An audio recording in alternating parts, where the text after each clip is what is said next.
What are the best ETFs for dividend growth investors? Hey everybody, this is Jake with the Dividend Growth Investing channel. I've been wanting to share this video for a while now.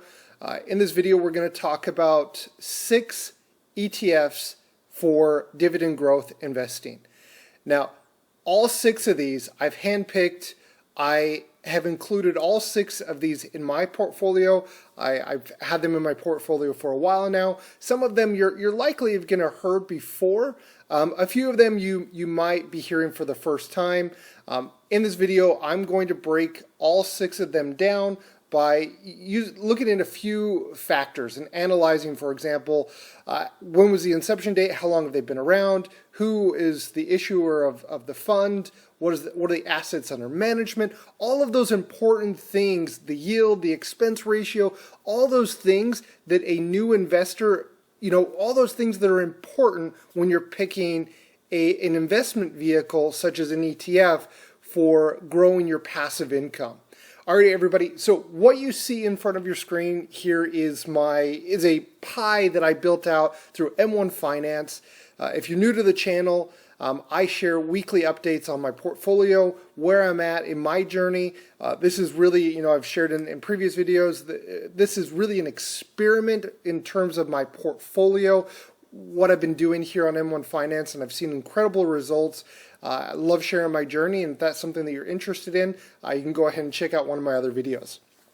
All right, so here, this is a pie that I put together through M1 Finance. As you can see here, the average return of $100 5 years ago would have been a little over 47%. Now, this doesn't factor in reinvesting of dividends, so this is actually much higher.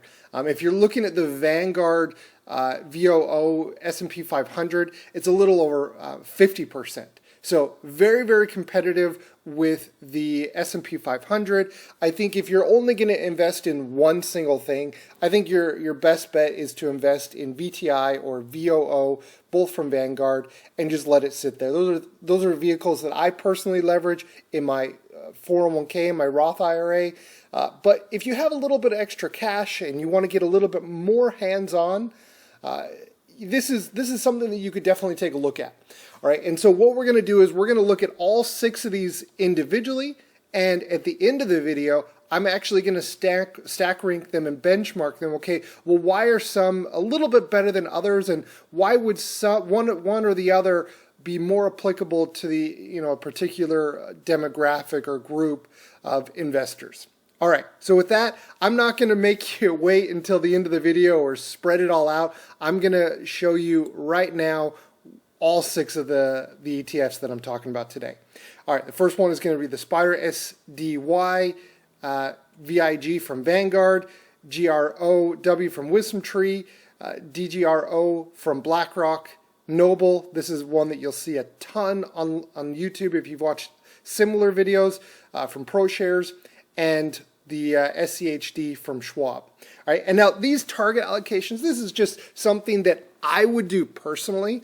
And true story, this is actually what I'm doing for my wife. My wife, she has her 401k. This is something that we're looking to do for her Roth IRA. And my wife, she's pretty new to investing. I mean, apart from her 401k, she's never invested a dollar. I think, to get her excited about it, this is what I'm setting her up with. So this actual pie is what I'm going to be using for my wife. All 6 of these ETFs are in my portfolio in my M1 Finance account. All right, so the first one, let's go over here and let's take a look at SPDR here on ETF.com. All right, now SPDR, this is a pretty popular one. It's through the largest under asset ETF in SPY is the Vanguard 500. A lot of people probably are familiar with it, but the SPDR ETF here, a few things that I want to highlight. It's weighted by market, so by the yield. Actually, this is a little bit different, by the yield, and it's looking at companies that have increased their dividend 20 years in a row. All right, so this is what it's looking at. A few things to note. The expense ratio is a little bit higher. So this for me, I mean, 35.35% basis points. I mean, that's fairly high considering you can get a S&P 500 ETF for 0.03% through Vanguard and others. Another thing that I'm looking at is the inception date. Well, how long has this fund been around? Has it actually been around during the Great Recession? So I can see, okay, what was the performance like during the Great Recession? I think this is what a lot of dividend growth investors are looking for. When you're comparing investment vehicles, whether it be individual stocks, index funds, and so forth, or even real estate, what we're looking for is, well, how did these companies do during the Great Recession? And that's why the inception date is so important. All right, assets under management. This is no small fund with over 18 billion in assets under management. Another thing that obviously is going to catch your eye is the yield. Well, what is the current yield? Now, 1.77% is not a lot. And this is what we tend to see as dividend growth investors. We're not seeking that high yield, that 4 or 5% today. We're looking at investments with the potential to grow their dividend yield over time and exponentially grow it so that we can get that 6, 7, or 8% down the road. That's the whole concept of dividend growth investing. All right, and the last thing here, well, not the last thing, but in this section right here, are how many companies are in this ETF, right? In an exchange traded fund, it's weighted by how many holdings are in the fund, and in this particular fund, there's 113. So pretty diversified. All right, and then the next thing that I'm looking at is the sector weighting. How diversified is this company, is this ETF? 22% in financials, 17% in industrials, 17% in non-consumer, consumer non-cyclical. So what is the sector weighting? Is it diversified there? And then lastly, what I'm looking for is what are the holdings? And an important figure here is the top 10 weighting. So of these 113, remember 113 holdings, what is the weighting of the top 10? And you can see here, it's actually very diversified. With under 20% in the top 10, this is a very diversified ETF. You can see here the top 10 with AT&T, AbbVie, IBM, and so forth. And another thing that you can do is you can take a look here, okay, well, what other holdings do they have? And you can see no one company has more than 3% in the ETF. So very, very broadly diversified. This is what Jack Bogle at Vanguard always talks about. A broad-based index fund is always going to outwin or outperform a more focused or a more a non-broad-based ETF. Simple as that, right? Okay, the next one that I want to go ahead and I want to take a look at is the one from BlackRock, DGRO. Okay, now this one is looking at companies that, selected by their dividend growth, payout ratio, and it's weighted also by dividend dollars. And this one is a little bit more liberal in terms of the companies that it's going to bring into this fund because it's only looking at a 5-year track record. Okay, so much more, there's a potential for more volatility when you're only looking at a 5-year track record. Now, a lot of these companies have not withstood the financial crisis, so the chance of them cutting their dividend is a little bit higher comparative to the other funds that we're going to look at. Okay, so the inception date, 2014, expense ratio, actually pretty good. Pretty good expense ratio. Assets under management, also no small fund, around 8 billion. The next thing that I want to look at, the dividend yield. The dividend yield is a little bit higher at 2.26, and now this can obviously change depending on what day you're looking at this, because the markets they fluctuate. Now this is something that I found really interesting is the number of holdings. Almost 500 holdings in this single ETF. So with this ETF, you're going to get a lot of diversification, which is probably needed because it's looking at it a little bit more liberal in terms of the companies that they're bringing on. Okay, the next thing that I want to look at are the sectors.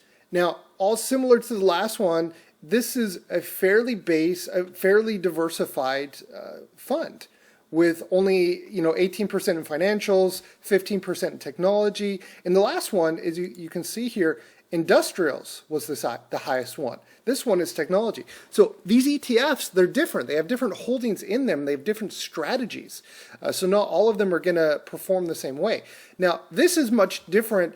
About a quarter of this fund is skewed in the top 10 holdings. So you got Microsoft, Apple, JP Morgan, Chevron, Johnson. So there's larger percentages in this fund. So what you can see here is, okay, although the largest one is only around 3%, you're going to have a longer tail when it comes to the remaining shares. I mean, you can see here a lot. It pretty much drastically falls off.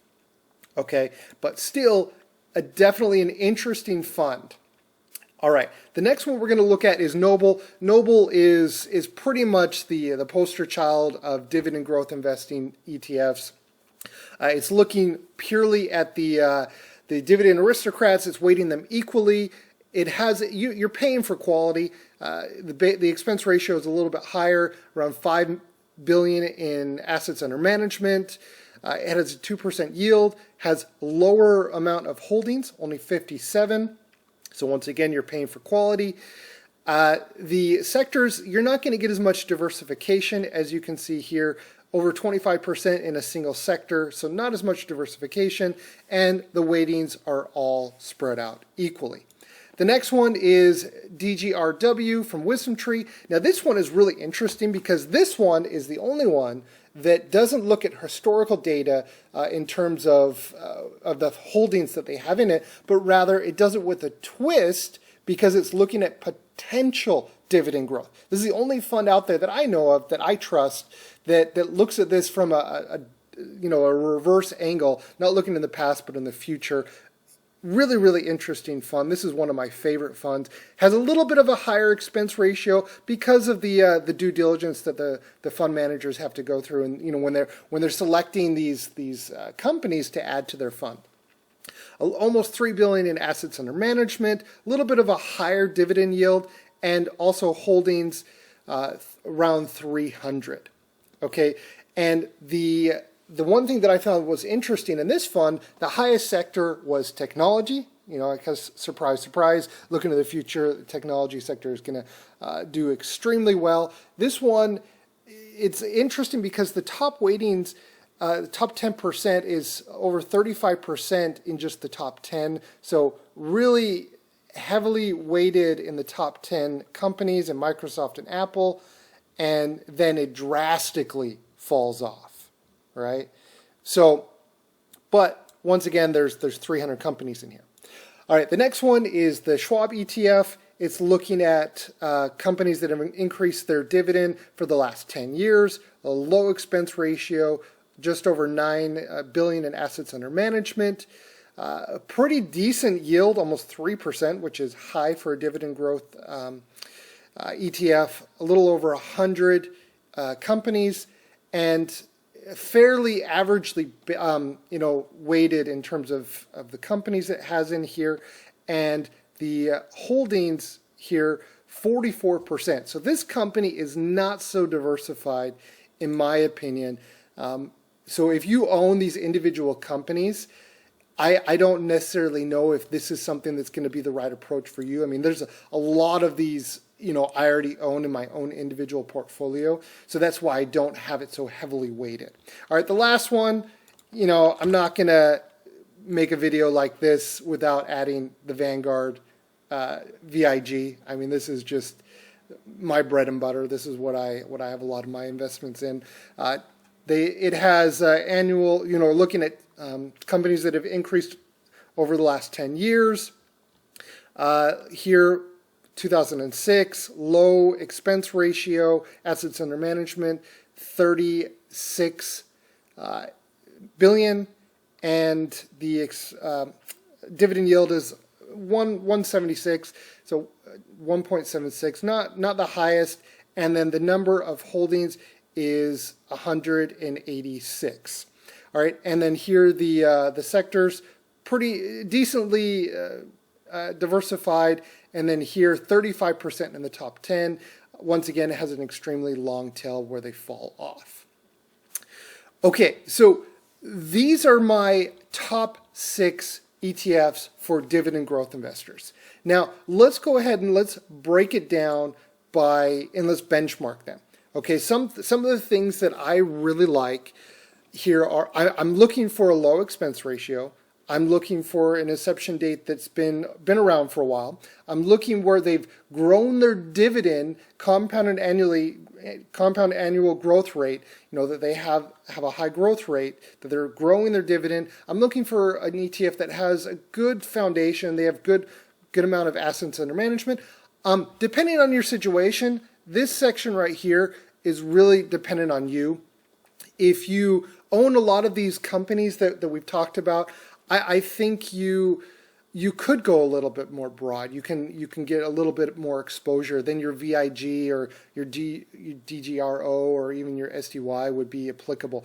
The reason why is, I think Noble, a lot of the companies that are found in Noble, I already have in my own account, so I don't want to have a double bubble there, I guess you could say. But if you don't have any individual stocks, I think Noble is probably your best bet. And once again, it really depends on who you are and what stocks, if any, you hold in your portfolio. The next thing is the sector weighting. I think VIG, has an average diversification in terms of how many sectors they're involved in. This is another thing that I'm really looking at. Once again, coming back to the number of holdings, if you own individual stocks, you're probably going to want to have one with a lower percentage.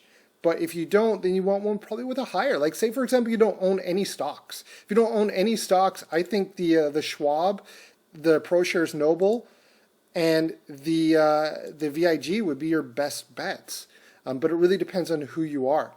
And this is another thing that I did, is I broke down all of the 186 and averaged them out. The average is going to be about 0.5% per holding. Now, once again, this is an average. Now, whereas the Noble, because there's so few and they're equal weighted, it's going to be a higher weighting in terms of the individual holdings. So you really have to look at what is your particular situation, what are your goals, what are you looking to accomplish. I think, using the example of my wife doesn't own any stocks. For her, I'm definitely going to be putting Noble in there. Like, I want her to get some exposure to Noble, but my personal favorites in my particular situation, where I am, I do own around 100 individual stocks.